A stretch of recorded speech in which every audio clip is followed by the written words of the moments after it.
Morning, everyone, or maybe it's afternoon where you are. My name is Michelle Deutschman. I'm the Executive Director at the UC National Center for Free Speech and Civic Engagement. If you're new to the center, welcome. If you're a regular, we're happy to have your continued participation and support as we kick off another year of our Fellows in the Field interactive workshop series. These workshops are an opportunity for people in the field, like yourselves, to hear directly from our fellows about their projects and their practical application in day-to-day life on campus. As many of you already know, the center has a fellowship program that brings together faculty, administrators, and practitioners to conduct a year-long project. The research of our latest class of fellows was released last month. If you haven't had a chance to peruse their impactful work, I encourage you to do so at the link being dropped into the chat. We have two additional Fellows in the Field workshops coming up, one in October and one in November. The link to sign up can also be found in the chat. Before we dive into today's session, I want to acknowledge what a charged and challenging moment we find ourselves in with regard to speech on campus and the ongoing threats to academic freedom. We have all been watching as higher education is devastated by freezes in funding and as faculty and students are being sanctioned for using their voices on campus. Even though this moment is bleak, I believe one antidote to hopelessness is continued education and conversation, which is what we are here for today. We encourage you to share your questions by using the Q&A function. We'll do our best to address as many questions as possible. If you want to enable the closed captioning, you can do so by clicking the button at the bottom of your screen that says Turn on Caption. Now to our esteemed guests, Dr. Susan Haarman and Dr. Leslie Watland. Susan and Leslie spent the past year interviewing student affairs leaders, missions officers, and conduct administrators from Catholic universities across the country to understand how these universities navigate the complex intersection of legal obligation, theological commitments, and campus culture. Their research explores how mission is conceptualized and employed to better understand institutional approaches to speech governance in Catholic higher education. Dr. Susan Haarman is the Associate Director at Loyola University Chicago Center for Engaged Learning, Teaching, and Scholarship, where she facilitates faculty development and the university's service learning program. Dr. Leslie Watland is the Associate Dean for Students at DePaul University, where she facilitates care resources and case management for students experiencing personal crises and administers the student conduct process, including cases that fall under anti-discrimination and anti-harassment policies and Title IX. Susan and Leslie, I am so happy to be in conversation with both of you today. I know there are many participants who are on a Catholic university campus currently, but I anticipate others are less familiar, as I was before I met both of you, with the Catholic higher education landscape. So I was hoping that you could give us a brief overview of that before we turn to your research. Yeah, absolutely. I'm happy to jump in with that, and we'll chat a little bit briefly with that on the slide as well. But I think some folks might not be aware that there are in the United States over 230 colleges and universities that are identified as Catholic, and they come in a wide range of sizes, focus when it comes to academic specific programs, and even prestige and financial security. So in many ways, they're a really interesting microcosm for higher education broadly. But they also come with the perspective that they have a firm root and foot in Catholic identity. And so in all of these cases, for a university to be sort of considered and recognized to be Catholic, they have a specific relationship to the larger Catholic Church in the United States and globally and abroad. And in addition to that, some of those even have a further relationship with a founding religious order. So for folks who are familiar with orders of priests, you may have known of the Jesuits. I think a lot more people know of the Jesuits because of Pope Francis, or maybe you're a college basketball fan and the teams that tend to maybe beat one of your favorites usually tend to be a Jesuit school. But Jesuits, Franciscans, Benedictines, these are all religious orders. And so it's a specific sort of subgroup of folks within the Catholic Church. Also, they're religious sisters, so Sisters of Mercy, Sisters of Charity, the Ursuline Sisters. A lot of these orders founded schools, and many of those schools especially eventually became universities and colleges. And they have what in many cases are called charisms, are specific charges or focuses that sort of animate and focus the life of the work that they do in the world that will often trickle down into how they approach Catholic education. And we'll talk a little bit more about some of the broad diversity within that. But I think it's important to know that a Catholic school has that formal relationship, but also for them, their faith and identity is more than just sort of a fact in their school's history and upbringing. I think many of us know a lot of private colleges, especially, may have started out with an official religious affiliation to a church. But for many Catholic universities, that mission is something that still animates them, that forming students and shaping them and having conversations about their spiritual lives are as active a part of the educational prospect as, again, ensuring that they succeed in their degree.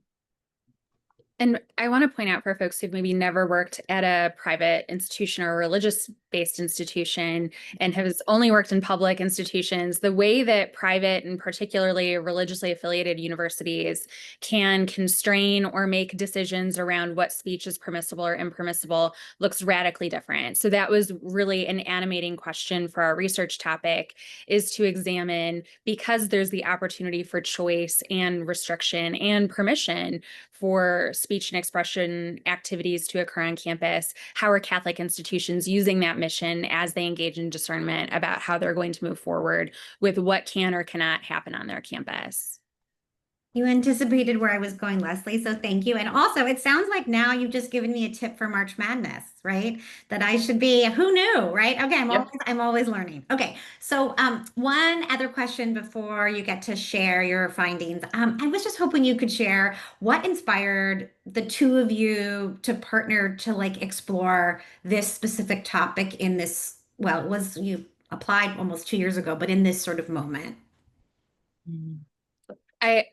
For me personally, just because of the nature of my role at DePaul University, I think we haven't hit census yet, but I think I still work at the largest Catholic university in the United States. And I have engaged in student conduct and working at Catholic-based institutions for the past almost 15 years at this point of my higher education career, working really heavily as a practitioner on student conduct related concerns, speech and expression activity concerns, and noticing that the ways that we experience challenges or makes decisions is not what's always reflected in the news with regard to higher education and speech and expression policies.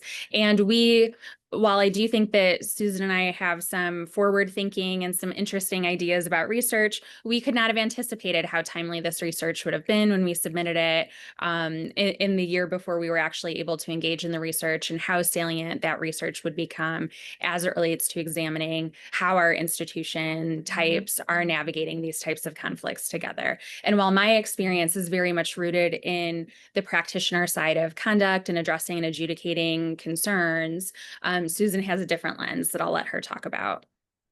Yeah, and Leslie and I had the pleasure of working together at Loyola University. And whereas Leslie has sort of a much broader educational background, I have entirely come up through Catholic education. Every institution I've attended has been Catholic. Every institution I've worked at has been Catholic.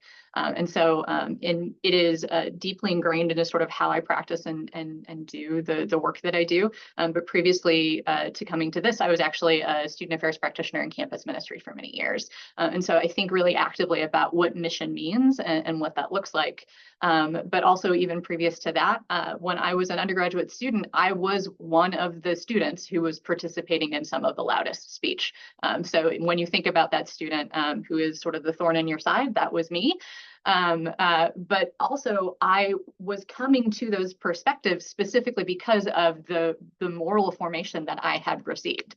So in many ways, I was exactly the product of the university's sort of intention. And so Leslie and I would have a lot of, I think, very illuminating conversations, because for me, I always saw really active speech as an expression of that. And I think Leslie did a really good job of sort of navigating and negotiating and helping sort of a former activist see the ways in which maybe an administrator who at the time I was very angry at was actually probably helping me get access to that speech and expression.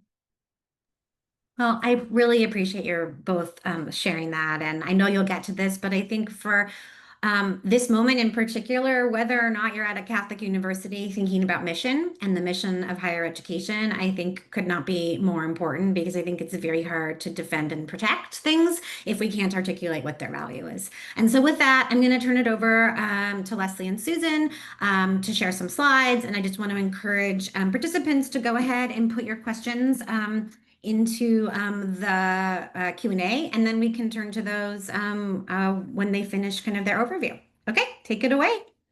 Great, wonderful. Just a second, folks. All right, I'm hoping everyone can see our slides and that those are set and ready to go. And again, the title of our project was Good Faith Speech, Exploring Meaning Making, Intention, and Free Practices at Catholic Universities. Okay.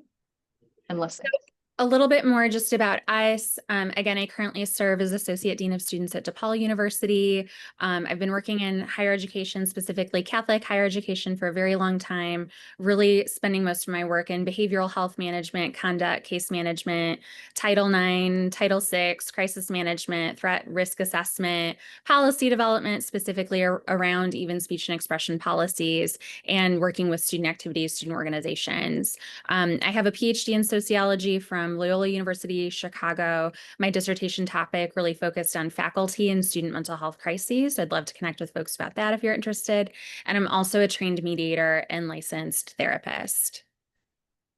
Right. And I mentioned this as well before, but the entirety of my career has been in Catholic higher education. I was formerly in campus ministry, but I also currently work in a community-based learning office. So we think a lot about that relationship between the university and the broader public, and also sort of the civic formation of our students. And so that's a lens that I bring to this as well.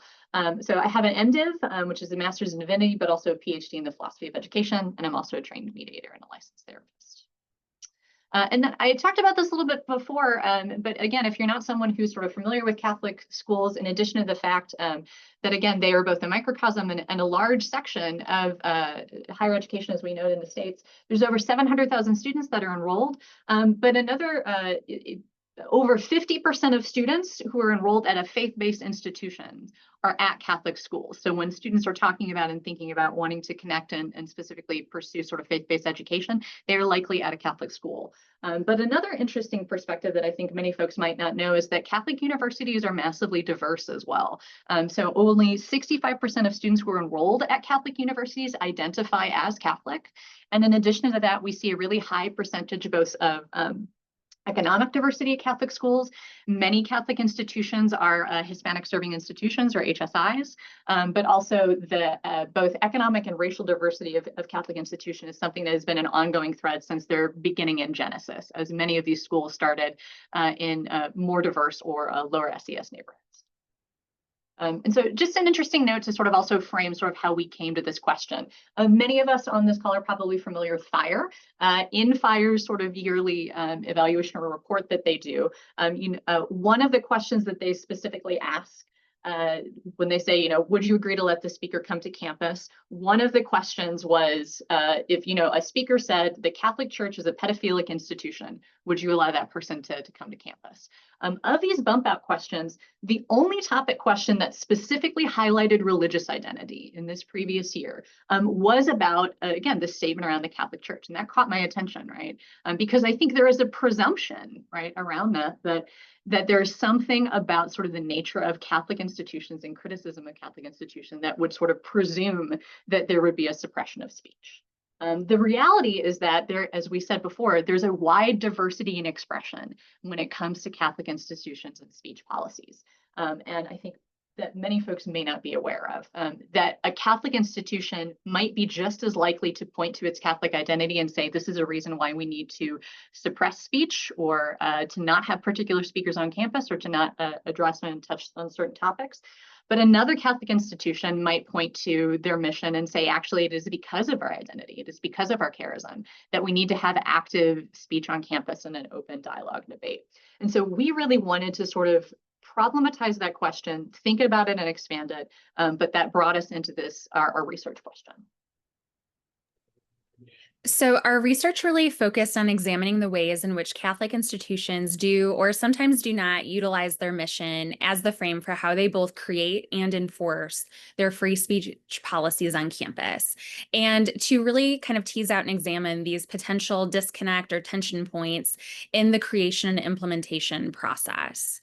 So as Susan mentioned, a lot of institutions might point to their missional identity as meaning that speech might need to be restricted, right? So due to how important the doctrine, the Catholic mission and doctrine are to us, we want to limit speech to speech that aligns with our, faith-based values. Others would also point to part of their mission of academic freedom, wanting to form their students as academic citizenships, the rigor of the education, to claim that allowing that support for speech is part of how they actually live out the mission of the institution. And we also analyzed whether or not these differences in approach are due to things like specific topics of concern, the region that the institution was located within, the prestige level of the institution, or maybe some other known or unknown factors, right? Like maybe the distress tolerance of particular leaders or particular units within your university that might be driving some of these decisions. Our methodology was really to interview a number of vice presidents of student affairs or student development, mission officers, dean of students, conduct officers, exploring that intersection of mission and speech on campus. What speech is permitted, what's not, how are we making these decisions, how are they operationalized, how is policy developed. We conducted 39 interviews. They are fully anonymous, so we will not be naming who and where we spoke to folks at in this session, and really sought to learn about how and if mission influences policy, praxis, and public discourse on campus. I want to, punch out some of the data collected. So again, we had 39 interviews across 8 charisms. As Susan said before, charisms would be things like Jesuit institution, Vincentian, Marianist, etc. We had a location breakdown, and we had about 12 conduct officers, 13 mission officers, and about 14 VPSAs of student affairs, right? Knowing that some titles look a little bit different on different campuses. And a quick piece of context for folks who might not be aware of this, many Catholic universities will have a mission officer, which is essentially someone who is at a cabinet level position that talks specifically about how the Catholic identity and mission infuses that. So if you're sort of unfamiliar with that, that is a common, a higher level administrative position in many Catholic schools. I want to, because we are really focusing on qualitative data, I want to share the quotes, right? So some of the most exciting quotes are also in our published paper, which you can read, which is much longer than what we'll share here. But some emergent themes came out that resonated with me, maybe resonated with you on your campus, whether or not you're at a Catholic institution. But the way that folks said that the mission of the institution can be weaponized in a way to serve everyone and no one, right? So kind of calling out to us to say, how are we talking about the mission, and being aware that the way that we talk about it, if it's vague, allows for others to kind of use it to be manipulated for their own purpose, right? A lot of folks who maybe are attorneys or work closely with attorneys would appreciate the sentiment of follow the damn policy the first time, right? So making sure that we are following our policies as written as much as possible. And if we are finding that our policies are not meeting the moment or meeting the needs of the moment, how are we changing and addressing them? Recognizing that there has been a big shift in institutions broadly, and we're not immune to this at Catholic-based institutions, that general counsel is now having a much more significant role maybe in consulting and weighing in on some of these policy development questions, or maybe even in some cases, actual cases that are being decided at different institutions. One person sharing that their general counsel has absolute influence on our president, who then is impacting and influencing our VP for student affairs very directly, right? And folks naming, I think legal compliance doesn't exactly necessitate moral development. So also teasing out this, ongoing tension point between what are our compliance-based needs and what are the formation-based needs that maybe our mission is calling us to do, and how are different practitioners understanding those tensions and navigating between them. Recognizing the influence of, bishops is something that has come up at different institutions and the diocesan involvement. But in this one institution, them saying bishops know undergraduates are humans in formation, faculty are another matter, right? This quote came out from us asking about differences in how speech and expression decisions occur or what's permissive or not for students and student organizations against faculty, right? Faculty who might be engaging in different activities that might be of concern for the local diocese, right? Some institutions naming that faculty had far more academic freedom, maybe than students in some ways, and some folks saying, actually, no, we might get more permissive viewpoints about students exploring topics that may be controversial or against the doctrine of the church compared to when faculty engage in some of those same activities, right? Depending on the institution. Folks saying this is not about what you can say and cannot say, it's about the impact that it has on other people in the community. Something that came up a lot was this idea of the common good. And in Catholic higher education, the common good is a key value that we have, thinking about the way that we impact the community that's broader than just us. And for a lot of Catholic higher ed professionals, talking about we're not just focused on restricting or creating policy, but trying to form our students to think more critically about the impact that their words and actions have on others, and how can we get them to be more thoughtful about how they engage, right? That's a different thing than telling someone you're allowed or not allowed to do something. When talking to some of our leaders, and especially during the year that we were conducting these interviews, it was right through the periods of encampment and a lot of heightened expressive activity, and some folks talking about their own distress tolerance, right? I've lived through a lot and I know not to panic at this point, right? Some folks definitely felt different than the seasoned administrator, but this person felt really secure. And knowing that that really shapes the decisions that they're making and how they're making it. Another person naming leadership that is fear-based will always harm the people that they are meant to serve. And naming at their institution, they felt maybe that their leadership was experiencing a lot of fear and tension around how to make these decisions about expressive activity, and that they were worried about that impact that it was going to have on the community, right? A different way of talking and thinking about common good, but that theme comes up again.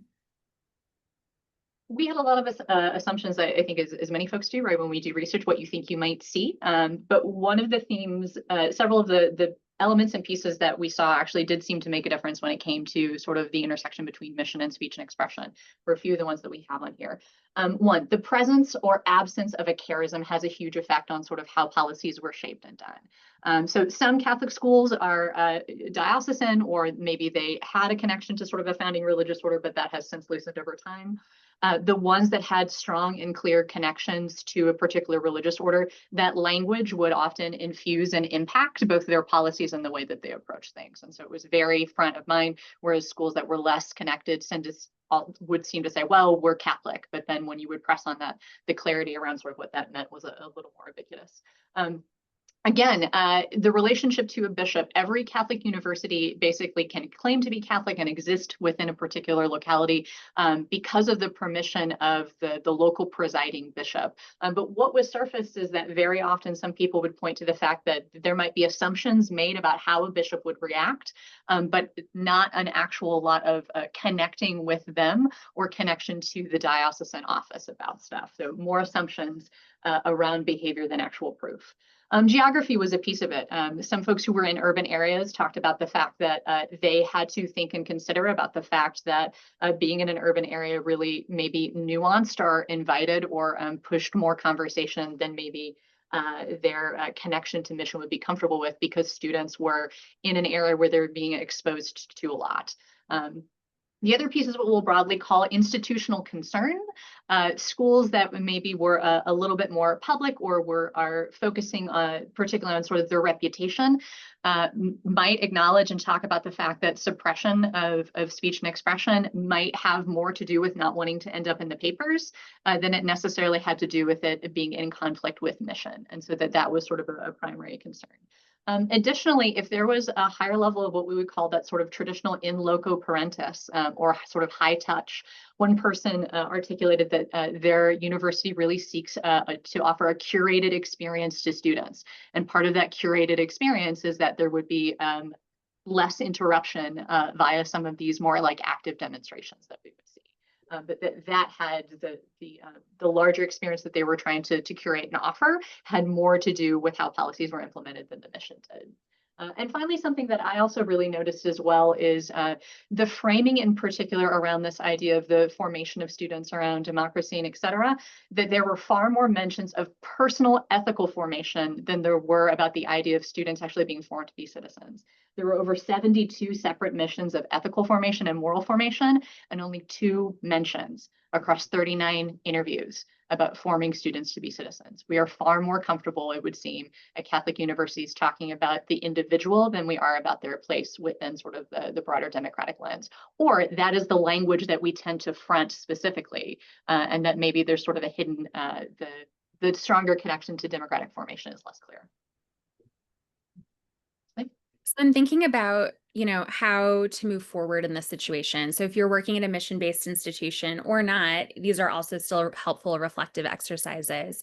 But thinking about how to connect with your stakeholders, decision makers to determine how does our mission influence our speech and expression policies and philosophies? How are we naming that? How are we educating that for different members within our community? We don't want it to just exist in very flowery, wonderful terms on our website, but how are we actually educating folks about what this policy means and how our mission is influencing it. Remembering that compliance says what we do, right? We want to be in compliance with federal or state laws, but recognizing that our mission can say how we do it, how we meet that compliance need, driving us for why we do it, and who we do it with and for. So making sure that we're still being collaborative and being true to ourselves while we're working through being compliant.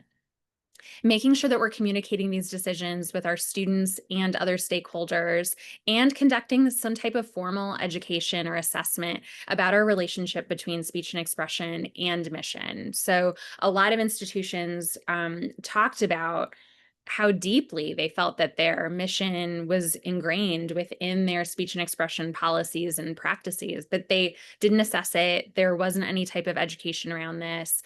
And, upon reflection, a lot of folks were saying this is maybe something that we need to do. And this is really a recommendation that we would have, is to say, making that effort to make sure that you're engaging in this formal education on how you live out your mission and what that looks like as it relates to speech and expression, which can really help you when things get difficult to have that to point back to.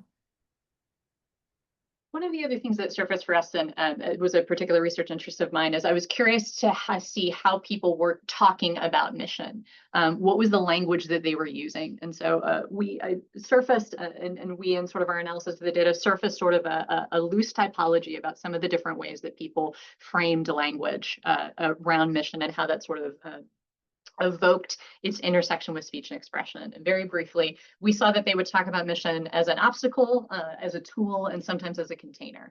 And very often, sometimes they would speak about or use different models in different ways, but just a way of thinking about considering or understanding mission and the implications around it. So self-reflective. Some people, and also these, all of these frames have both generative elements and aspects, and also elements and aspects that might be not necessarily negative impediments as well. Obstacles, these are some of the folks who saw that mission was something that needed to be worked around, right? It saw that as a fixed object. Sometimes you have to find a way to work around it if you want to do the job effectively. Mission was something that sort of prevented them from doing work efficiently. But in other ways, mission was an obstacle, was something, this idea that like, you won't be able to have that conversation here, but that mission was a clear and fixed object. That was a reality that sort of existed within their work. The flip side of that was this element and aspect of the folks that saw mission as a tool, right? Again, that language that Leslie mentioned before, that mission is weaponized to suit the current need. Someone can pick up mission and use it essentially as an object. But the flip side of that is mission is the engine that drives everything we do. In both of those cases, mission can be utilized and wielded by someone, but it is often sort of beholden to the whims of the person who is doing it. Additionally, and this is where sort of my theological training comes in, right? Like, you don't have a relationship with a tool that you are using, nor are you rarely, if ever, sort of formed or shaped by a tool that you are using. And sort of in contrast to that, we see the idea of mission as container. So maybe almost in strong contrast to this perception of mission and tool, is that mission is this thing that sort of shapes and provides the boundaries in which we exist within and is shaping and forming us the entire time. Right? person that says it forms us and it should form our students, that mission has an active role that is existing and sort of pressing down upon the folks within it. But there are ways in which, like, the container of something, the environment within it can be very nebulous, right? So where does mission, it may be clear sort of where it ends and begins, but what does that look like in the reality? So folks would articulate mission is mentioned in every document, but nobody agrees on what it actually means for policy.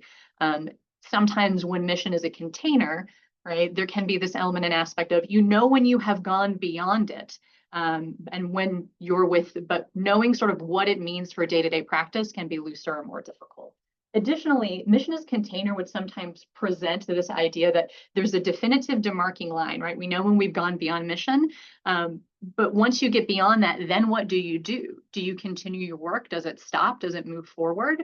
And there are roles and issues in the past where I can think about, even in my own experiences of coming up within Catholic higher education, there was a time in which Catholic education would probably sort of not know what to do with at all a trans student. Now that has shaped and shifted and moved over time. But there was a time before when folks would sort of say, like, well, this sort of exists beyond our reign. And rather than continuing to sort of say, how do we work with the student, they sort of would have been flummoxed and moved beyond that. And again, multiple models, sometimes folks would surface them at the same time. But this is, again, sort of an opportunity for folks to reflect upon what is the model of mission that they're using and articulating, and is that intentional? Do they agree with that? And how does that shape and move down specifically within their policy? Apologies. And I think that is actually our final slide, unless, Leslie, do you have anything else you want to add? Okay.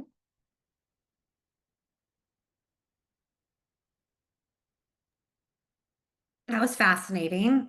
I mean, I'm clearly not objective because I have long thought the two of you are brilliant and the research is really interesting. So I have a few questions, but I really want to encourage our participants not to be shy in putting in either questions or comments, because you have, access to these real experts.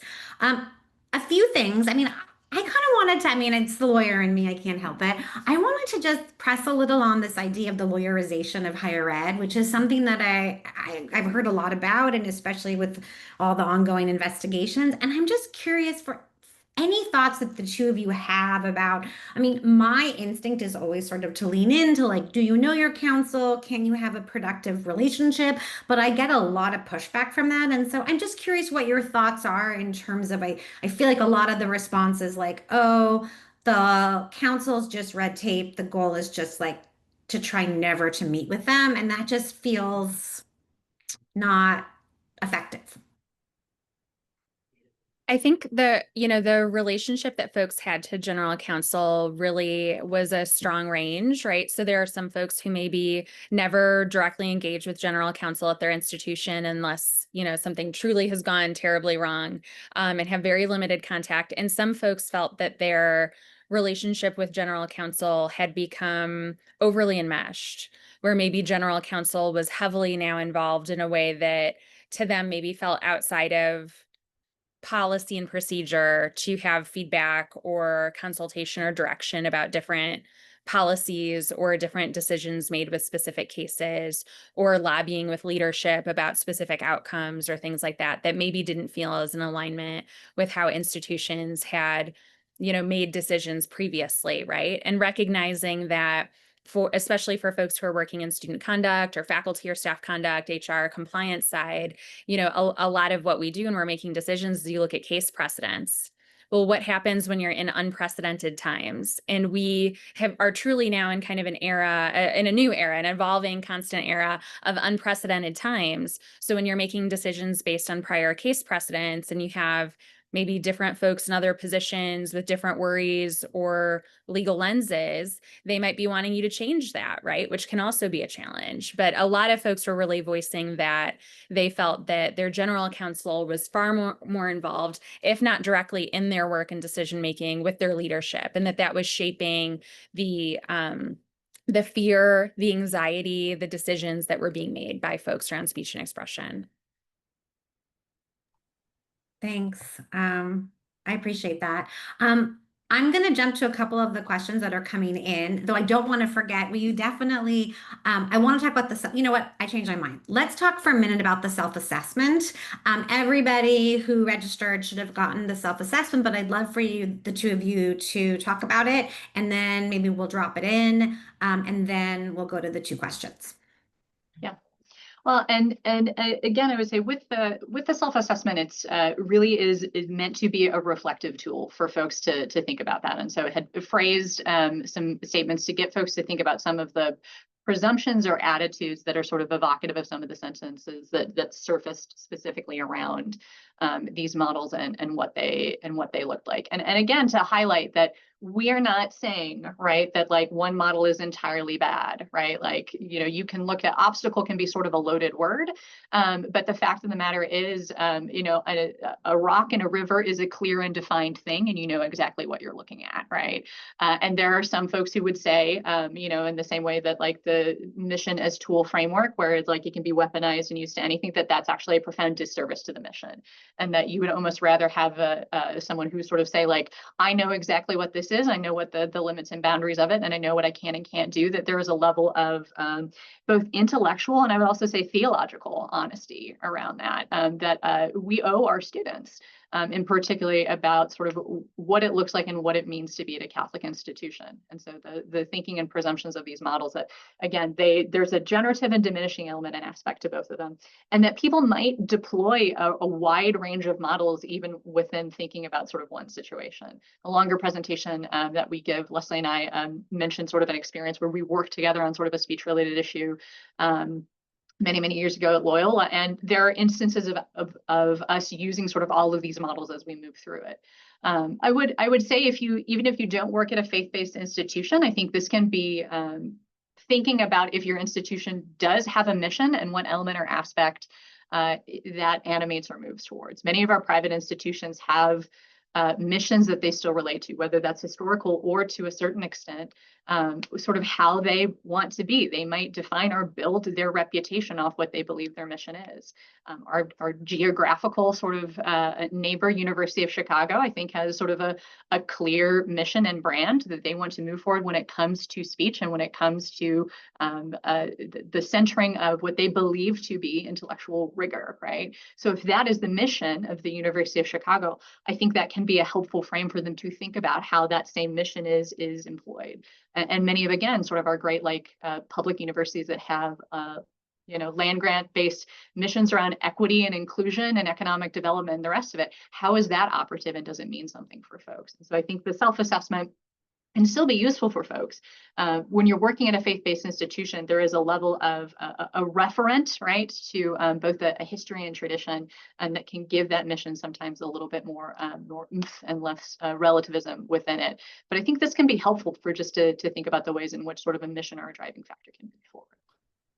Thank you. All right, so questions are starting to come in. So I'm just gonna pose them and hear what you think.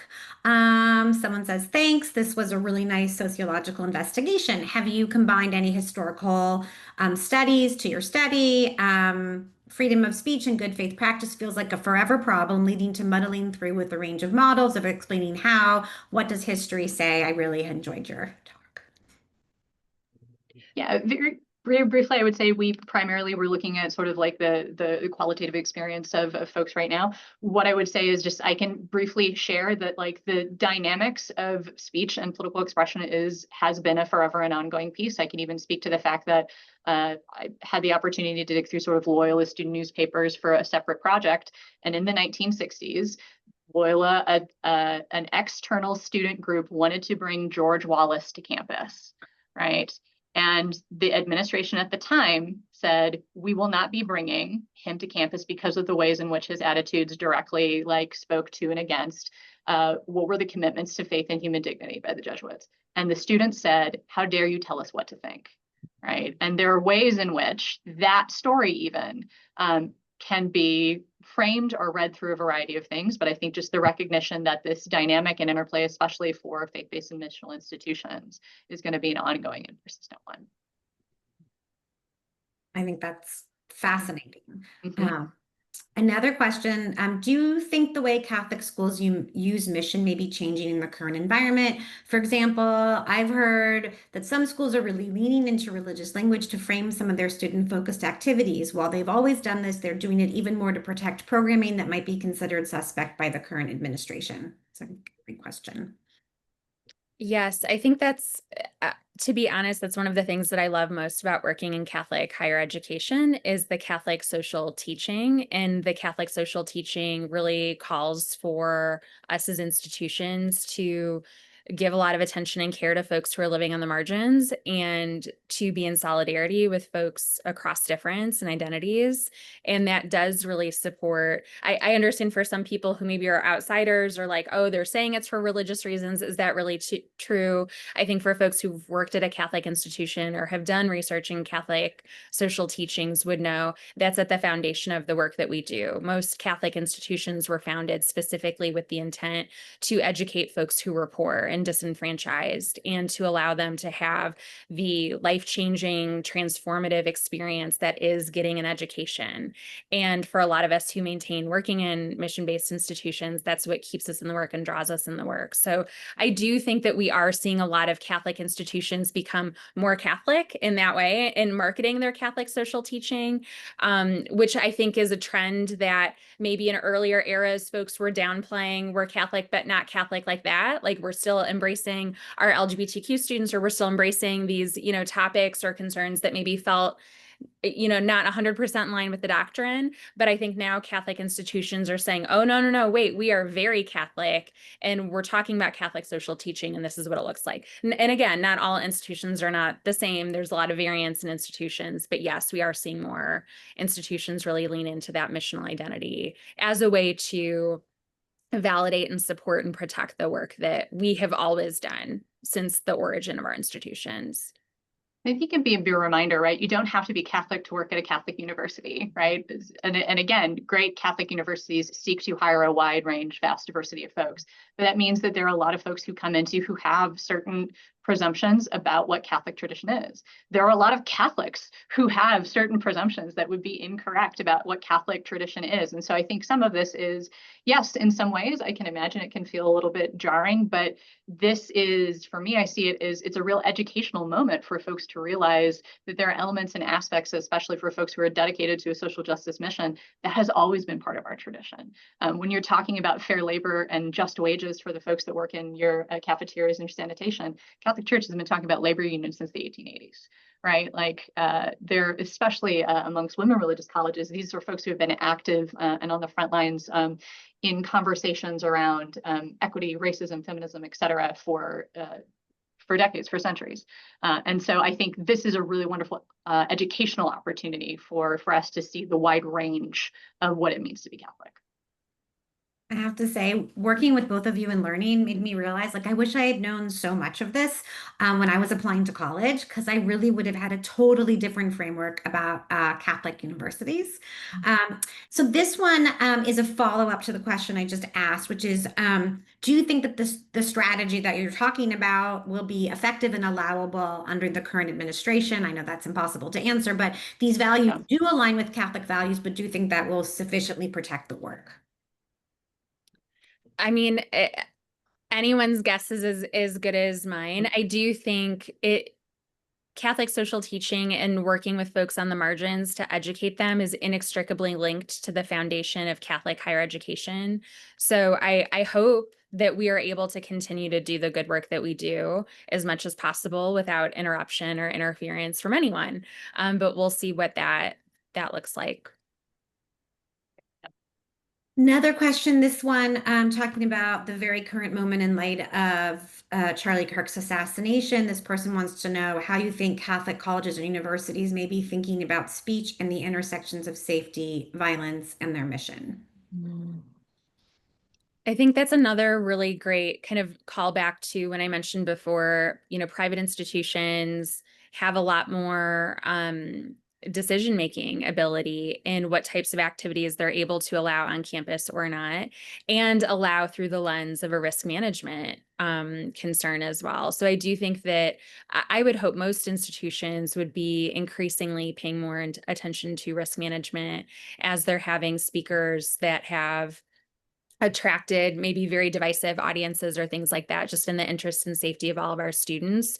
But do I imagine some institutions might start to be more restrictive about any type of speech activity in light of risk management concerns? I'm sure lots of institutions, not just Catholic, are going to explore what options do we have to protect our students, especially in light of the epidemic of gun violence that occurs on college campuses, right? So recognizing that this is a story of violence happening at a speaker event on a college campus, those issues are really inextricably linked, and knowing that that also is a concern for all of our institution types. But do I imagine some Catholic schools might say we're going to be more restrictive? I think that's very possible. There's another element and aspect too as well. This is where sort of the moral formation piece, which is something that, again, faith-based institutions, not just Catholic ones, are often claimed like we are just as invested in the moral formation of our students as we are in the intellectual formation. And for so many of the administrators that we spoke to when we said, should speech look different here? The answer was yes, but the intention was it should be more robust. Right? Like it should be more thoughtful. It should be more considerate. It should not just be individualistic. That you should be able to say and have these conversations, but you should also be thinking about what is the impact on other people. And so I would say what initially might be a conversation of restriction is it restriction, or is there a larger ecosystem around thinking about the communal elements and impacts of what speech is, and that it's more than just about, again, what is permissive, but what it means to form a student to think about what is the environment that you create, right, when you say these things. Have you thought about the impact that it's had on your fellow student? What's the follow-up that you do? What is the care that is followed up about the harm that's being perpetuated and done? So I think there's a holistic element, range, and framework that's also existent there that can be a helpful one for us to think about.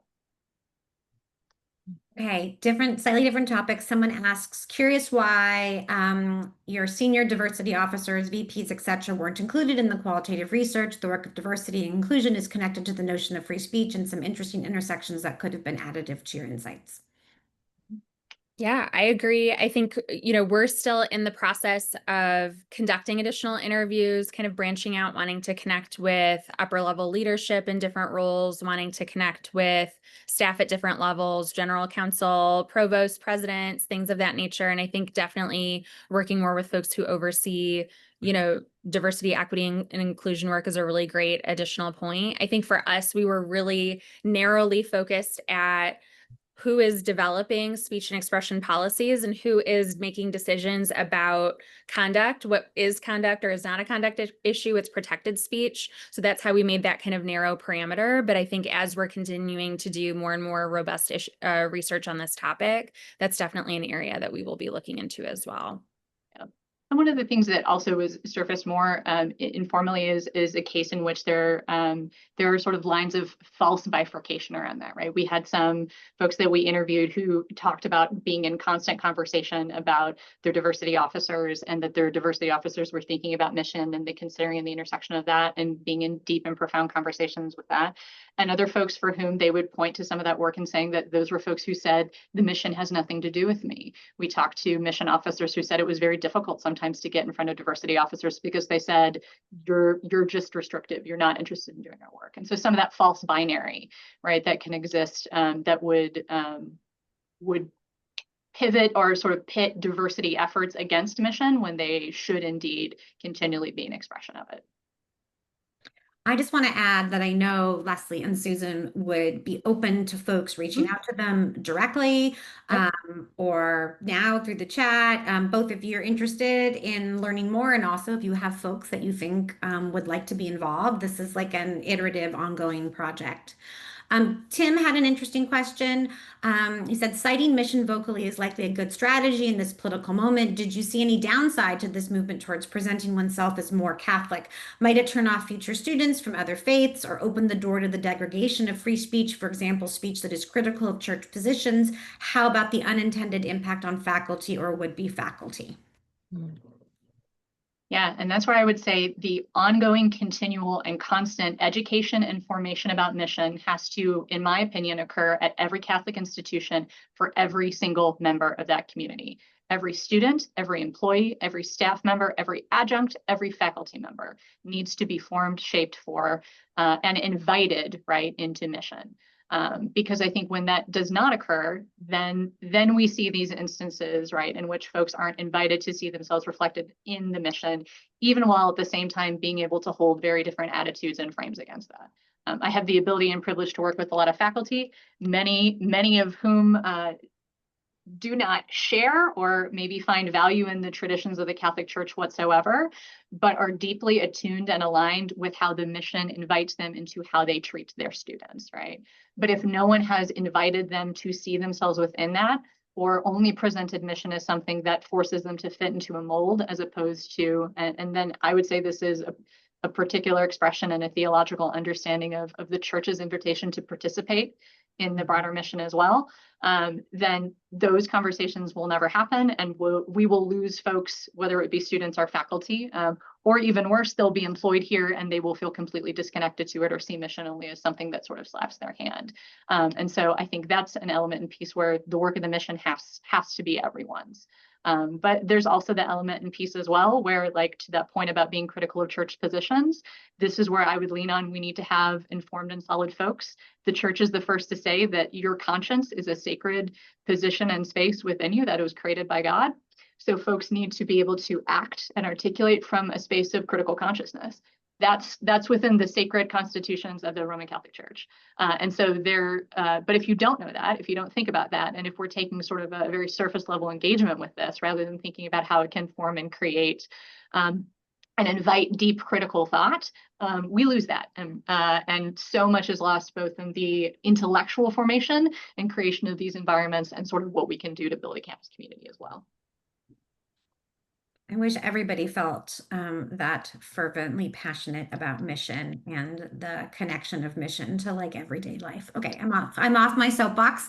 Turning to Carlos's question, did interviewees suggest any reason that civic formation was so minimal in their interpretation of mission and practice as contrasted with personal formation? Yeah, I have a little bit of a theory around this, but I'd be also curious to hear what Leslie has to say.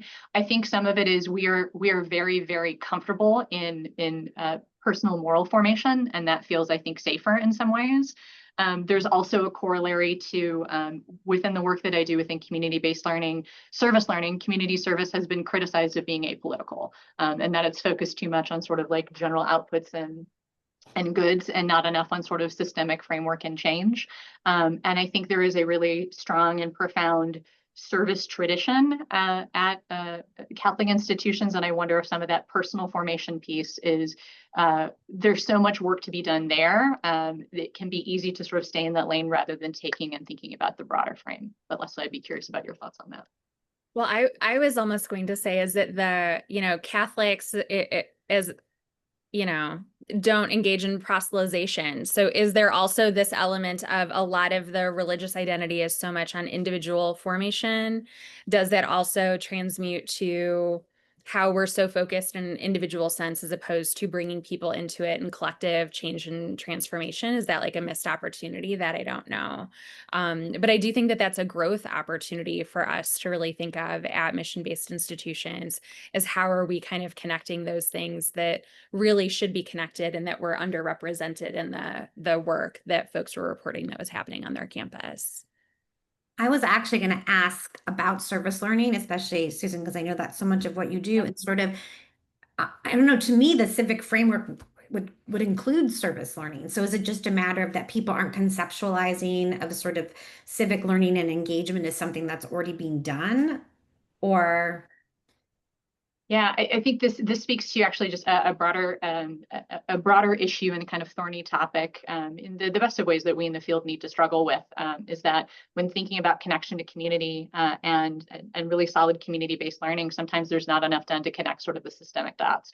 Or alternatively, we don't do enough to think broadly about what democratic participation is. I'm a scholar of John Dewey, so I have a very broad understanding and conception of what democracy looks like. That includes a lot of the habits that are formed within that. But if your understanding and conception of a civic identity and participation is just voting and participating within democratic structures, then it's not going to correlate. If you have a broader understanding of democracy, then we would say it is. Now, but then you get to what good is your broad conception of democracy if those students aren't voting in local elections?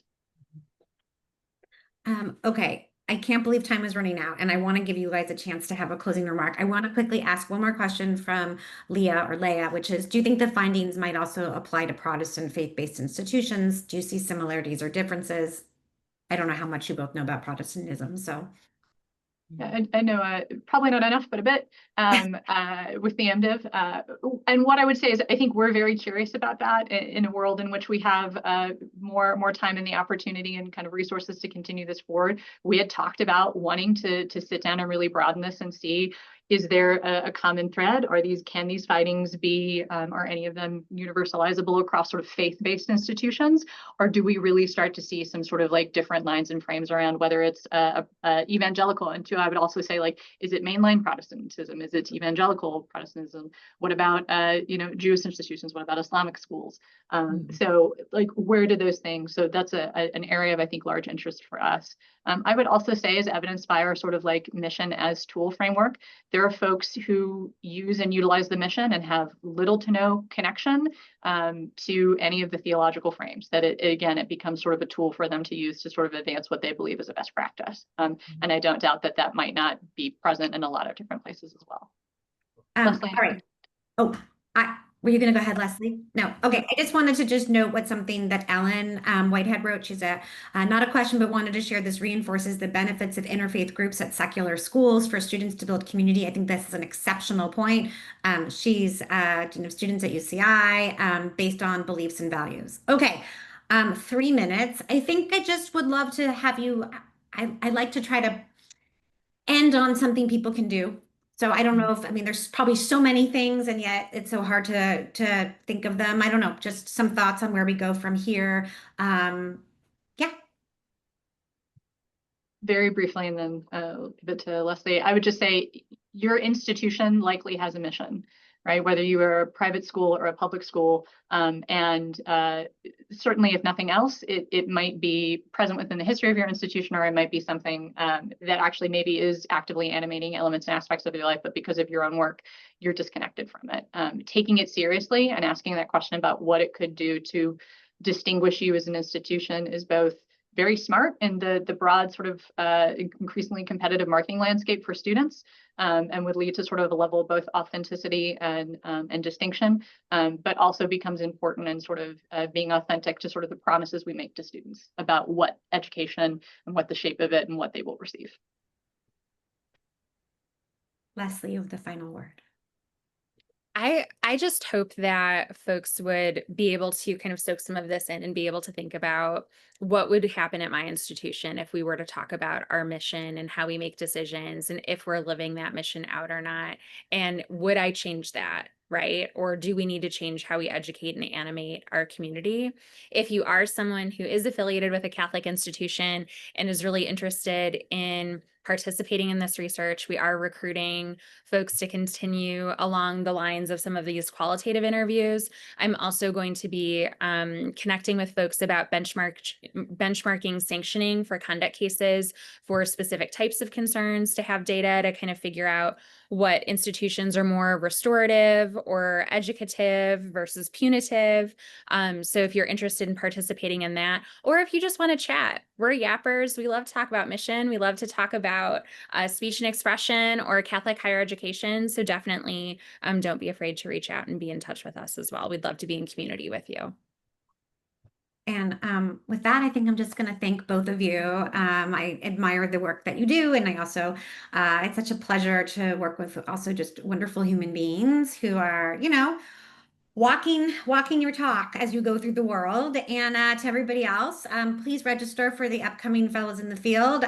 Susan and Leslie set a high bar, but next month we're going to be talking about interpartisan friendship, which to me feels like also something that we all could really use. So with that, we will see you next month, and check out the podcast. Bye, everyone. Thank you.